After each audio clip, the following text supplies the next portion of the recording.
teach kids piano. Okay, so the aim of my speech today, I'm going to mix a variety of sources from my own experience, an article that I found recently on why mammals play, and a recent trip to Venice where I was inspired by a tour guide to really finally step out into the way that I have always kind of known and feel I should be teaching. So I'm going to start from, well actually first of all I'm going to make the point that I'm going to make. I'll say this first.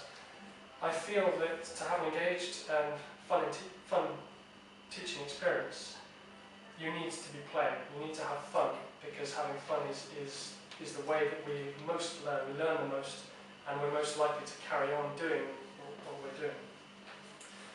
So I began teaching about a year ago. I began teaching piano, and first of all I was absolutely terrified, obviously, going into the lesson.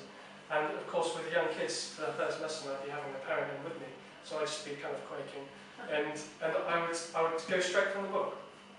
And the book is very good, the book's very good, and I would get safer, I feel safer and safer each lesson doing this. But I started to realise that if I kept doing this just from the book, and I was telling the student what to do, I was saying, this is how it works, this is timing, this is pitch, this is the structure of music, they would start to get bored. And I would start to get bored. I remember there was a time I was talking to an 11-year-old who's one of the older kids that I teach, and I actually zoned out as I was speaking because I was getting so bored with what I was doing. So I realised that there has to be another way of doing this. I'm obviously doing something not quite right. So then, a little story for you, a story of one of my pupils who really, really challenged me one day. She came in and she was an absolute ball of energy, and she was running around the room, pretty much, running around the room and was not focusing on what I wanted to do, what I wanted her to do. So I was trying to tell her to pretty much shut up and sit down. That's kind of your reaction in that situation is, sit down, be quiet. And I realised, this isn't going to work. So a saying came to me that I heard recently. I don't know who this is by, I couldn't source this quote.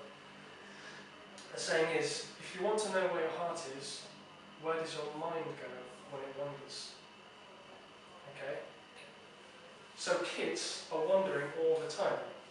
They're absolutely magnificent at their mind wandering. So I thought, right, okay, she's wandering, she obviously knows where she's going.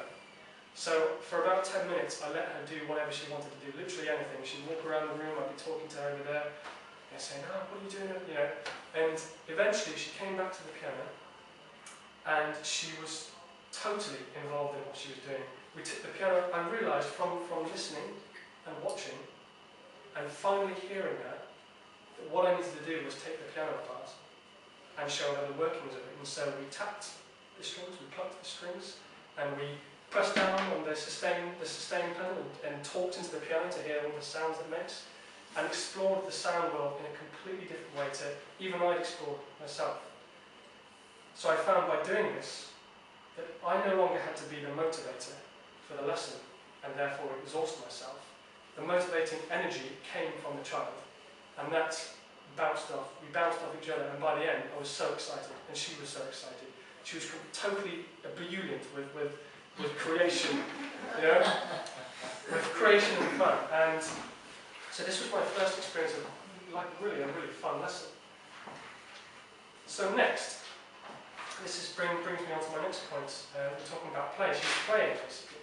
So I read this article on the importance of play, and a psychologist, evolutionary psychologist called Peter Gray,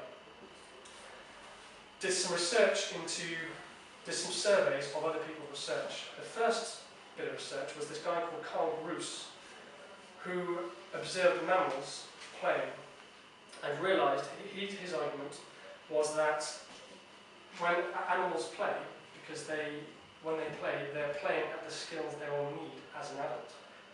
And you can actually identify what the animal will be playing as by identifying the skills they'll need as an adult. He then furthered this argument by going to humans, because humans are mammals. And he went on to realise that kids do exactly the same thing. If you leave them to their own devices, they will play at the skills that they need as an adult and will involve them as a valuable member of the community. And so this works mostly in indigenous cultures. This is where it's still most pure.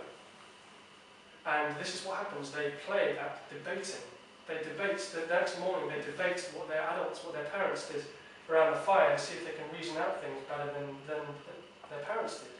So already can you kind of see that this is a real way of learning, that it means something to them. They're learning well because it's relevant to them and it means something to them. It's relevant to where they are and who they are. So this point of meaning brings me onto my next trip, my trip to Venice, where I thought I was just going to learn about art and architecture because I love art and architecture and I thought this would be fantastic. So we had this incredible tour guide called Charlie Hall, a very kind of upright man and absolute English gentleman, every day wears a three-piece suit kind of thing. It was fantastic. And he loved his subject. He was so passionate about it. And he helped me understand, he pushed me over the edge, really, of going into the way that I want to teach.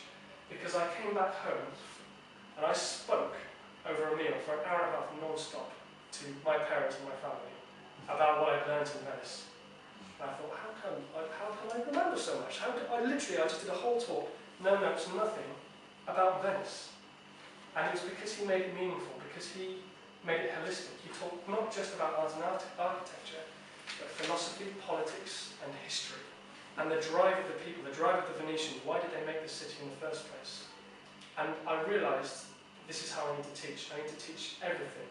I need to teach not just the information, because the information isn't meaningful if I don't give it a meaning for the child or for the person.